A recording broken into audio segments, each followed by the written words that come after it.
بسم الله الرحمن الرحيم، والصلاة والسلام على سيدنا رسول الله صلى الله عليه وعلى آله وصحبه وسلم أجمعين. توقفنا بالأمس عند الحوار الدائر بين سيدنا داود وبين رب العزة سبحانه وتعالى. سيدنا داود يقول: يا ربي إنك تعلم أني أحبك وأحب من يحبك، فكيف أحببك إلى خلقك؟ اللهم إنك تعلم أني أحبك وأحب من يحبك. ويسأل سؤال غاية في الأهمية: كيف أحببك إلى خلقك؟ هو المفروض إن أنا بحبب الناس، بحبب ربنا للناس؟ هل أنا مكلف بكده؟ سؤال يعني طرح نفسه، وأنا يعني براجع الحديث مع نفسي كده. هل الواحد مننا مطلوب إنه يحبب ربنا للناس؟ ناس هتقول آه، وناس هتقول لأ، وناس هتقول يعني إيه، وهل ده منهج؟ يعني تصدقوا إنه طلع منهج ومطلوب إنك تحبب ربنا للناس؟ أصل هو أنت حضرتك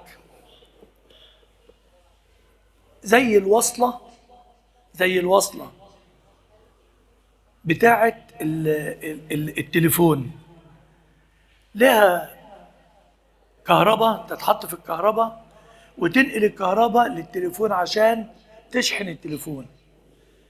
فسيادتك قناة مرور، واحنا عارفين دايما انه الكلمة اللي بنسمعها: فاقد الشيء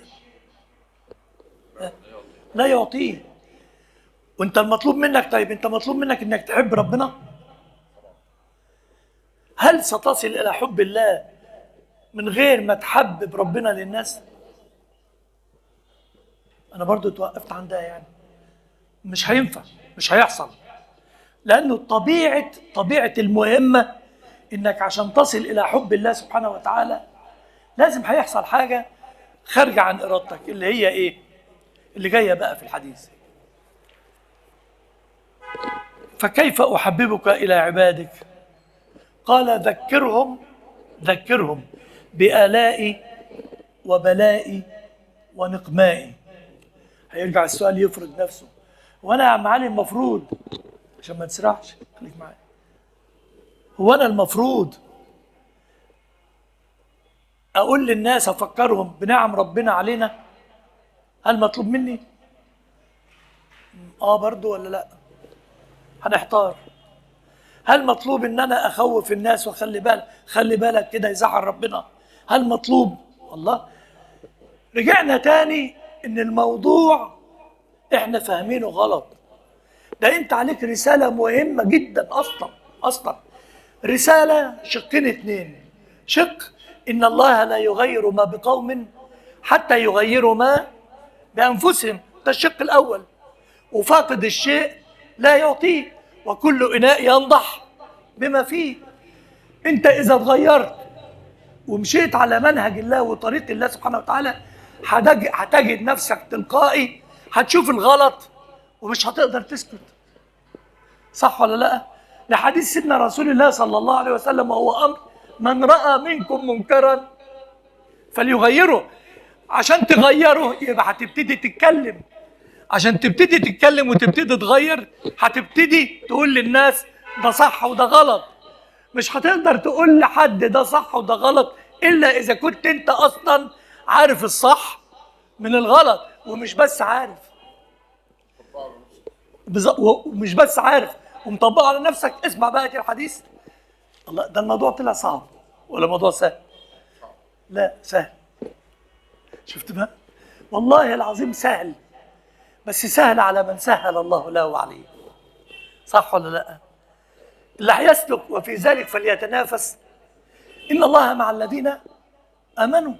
صح، ان الله يدافع عن الذين امنوا، يد الله فوق. الايات والاحاديث بتدل على انه طريق ربنا سهل. اذا انت قلت ايه؟ من اتاني يمشي اتيته ربنا مش هيسيبك لوحدك، بس انت قول يا رب. ربنا عايزك تحط رجلك على اول الطريق وهو هيشدك، هو هياخد بايدك، مش هيسيبك. ولكن هي الفكره كلها انك تبقى فاهم. نسمع بيت الحديث. يا داود إنه ليس من عبد يعين مظلوما أو يمشي معه، اتكلمنا بقى الكلام ده كتير قوي، أو يمشي معه في مظلمته إلا أثبت قدمه يوم تزول الأقدام. نقطتين اتنين، حتتين اتنين مهمين جدا. انت مش هتقدر تعمل حاجة إلا إذا كنت انت متمكن منها، صح؟ وخلاص وتشبعت بيها من جواك. مش هتقدر تقول انت. انا لما اجي اقول لك ايه يا عم السجاير حرام، وانا بقول لك يا عم السجاير حرام، في ايدي ايه؟ هتصدقني؟ لو انت بتحترمني ماشي ماشي ماشي يا عم الشيخ، ماشي ماشي يا عم الشيخ، عم الشيخ، ماشي ماشي عديها. اما بتضحكوا ليه؟ عشان هو ده اللي بيحصل، صح؟ اما لو انت ما بتحترمنيش هتقول لي ايه؟ يا اخي يا اخي احترم نفسك الاول، وقبل ما تقول لنا غلط وصح طبق على نفسك. طيب لو انت هتطبق على نفسك وتبتدي تغير من نفسك وبدات، هل معنى كده ان انا ما امرش بالمعروف ولا انهى عن المنكر الا اذا كنت انا بقى ملك؟ لا، مش هيحصل، لان كل ابن ادم ايه؟ خطاء. بس خلي بالك، الغالب على الشخصيه انها مستويه، الغالب على الشخصيه انها تعرف طريق الله سبحانه وتعالى.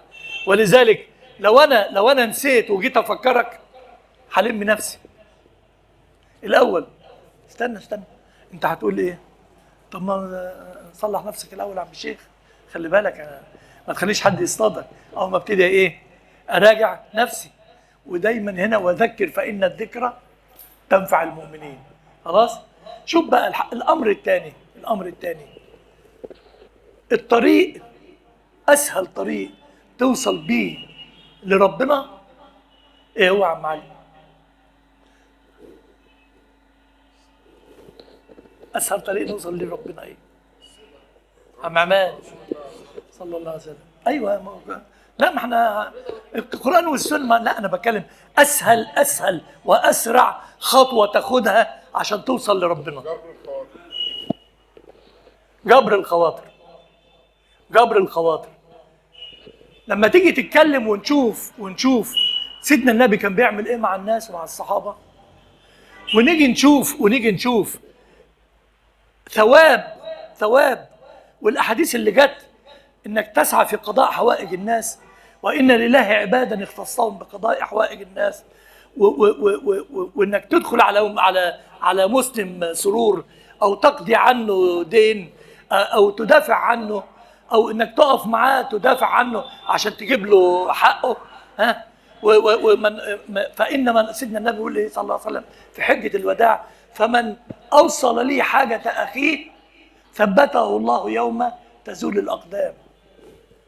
ما هو اللي يوصل حاجه مسلم للحاكم او للمسؤول، لانه مش عارف يوصل ازاي، مش عارف يطلب حاجته لمين، مش عارف يكلم مين. وسيادتك ربنا مديك حسب ونسب وجاه، او يعني عندك قبول، او ربنا عامل لك قبول، او ربنا معرف بيك الناس او معرفك للناس وتقدر تتكلم.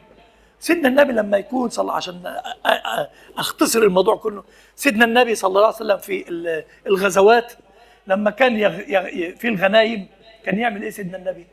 يلم الغنائم كلها قدامه ويقعد الصحابه، وقبل ما يوزع الغنائم كان يعمل حاجه جميله قوي قلناها قبل كده، اللي هي ايه؟ كان يقول لهم كلمه: اشفعوا تؤجروا.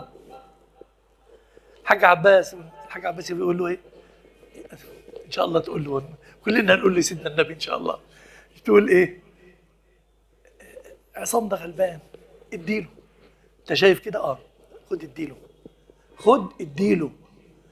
خلى فتح مفتاح عند الناس انه مش كل واحد يقول نفسي، مش كل واحد يدور على نفسه بس، لا، ده انت بتدور على غيرك قبليك، عشان عارف انها قمة العبادة، قمة العبادة. ولأن ربنا هيديك من أوسع الأبواب لو انت دورت على غيرك، فيفتح السكة، اشفعوا تؤجروا، تقوم انت تدور على غيرك، بيكسر الأنا، حب الذات. ولا تجعل يدك مغلولة إلى عنقك ولا تبسطها كل البسط فتقعد ملوما محصورا. اللهم إني أصلي وأسلم على المبعوث رحمة العالمين. اللهم صل وسلم وبارك على سيدي يا رسول الله. جعلني الله وإياكم من أهل جبر الخواطر، وجعلني الله وإياكم ممن يسعون في قضاء حوائج الناس قضيت على أيديهم أو لم تقضى، إنما الأعمال بالنيات. وأسأل الله أن يجعلنا من أهل ليلة القدر، وأن يعتق رقابنا ورقاب آبائنا وأمهاتنا وأصحاب الحقوق علينا من النار. اللهم آمين.